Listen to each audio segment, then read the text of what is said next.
Let's speak to Henry Pryor, property expert. That's a good story from Natalia about her landlord, Henry, isn't it?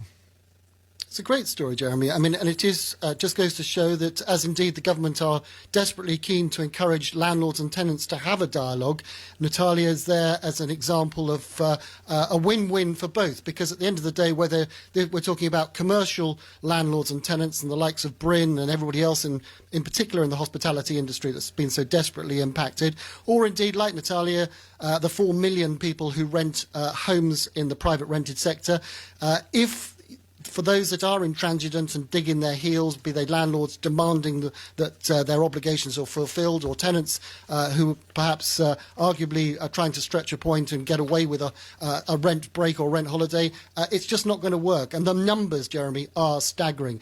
The commercial rents are paid quarterly, as you may be aware, as opposed to domestic rents paid to landlords on a monthly basis. The quarterly rent bill for shops in this country alone is £21 billion.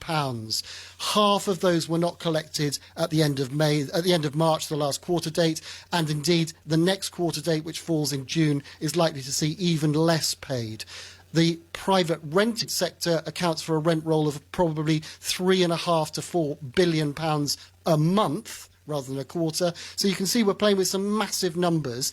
And if there's a problem for the tenant who is unable, because of commercial pressures, to be able to pay that or to afford to pay their rent, or like Natalia, who's been laid off perhaps, or is unable to get what's required together to pay their domestic landlord, then the implications on landlords themselves are huge. And we know that whether it's people's pensions that are invested in property companies, or whether indeed it is businesses that are relying on the trade of those premises and those properties, we know that they're going to be impacted too. So the knock-on effect of coronavirus and what we've all been experiencing from a health perspective has only just been started to appear in the commercial and business world. And where is the government intervening there in that landscape you've given us, Henry? Because you've got the shops obviously renting on the high street, and then private renters renting houses. Is the government helping anywhere there?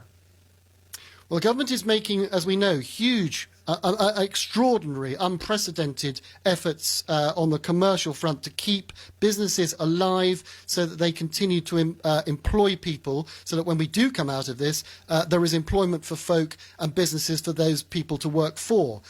So they are making provision through furloughing, for example, trying to reduce the outgoings that people like Bryn have on a month-to-month basis, so that they can afford to pay something towards the fixed costs that they have, be they their property costs or indeed their taxes. VAT's been forgiven and postponed for a quarter during the present lockdown, for example. So a number of examples where the government is making extraordinary efforts to help businesses. It's much more different on the property side for residential tenants and for residential landlords. The government has stipulated, both for commercial and residential landlords, that they're not able to evict tenants if they don't pay their rent. And as a result, some negotiations between landlords and tenants, again, both on the commercial and residential front, have failed because people aren't at the point of a gun. What we are seeing, though, are widespread examples, both in commercial and residential property, where tenants and landlords who do have a dialogue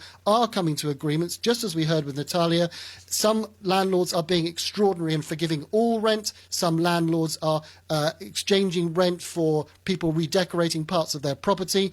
But we are going to find, Jeremy, when we get into 2021, after Christmas, that the landscape for property, both residential and commercial, will have changed beyond belief. Thank you very much indeed. Henry Pryor, property expert, speaking to us about the situation you're in if you're renting, business-wise, private, if you're a landlord. You tell us. Get in touch.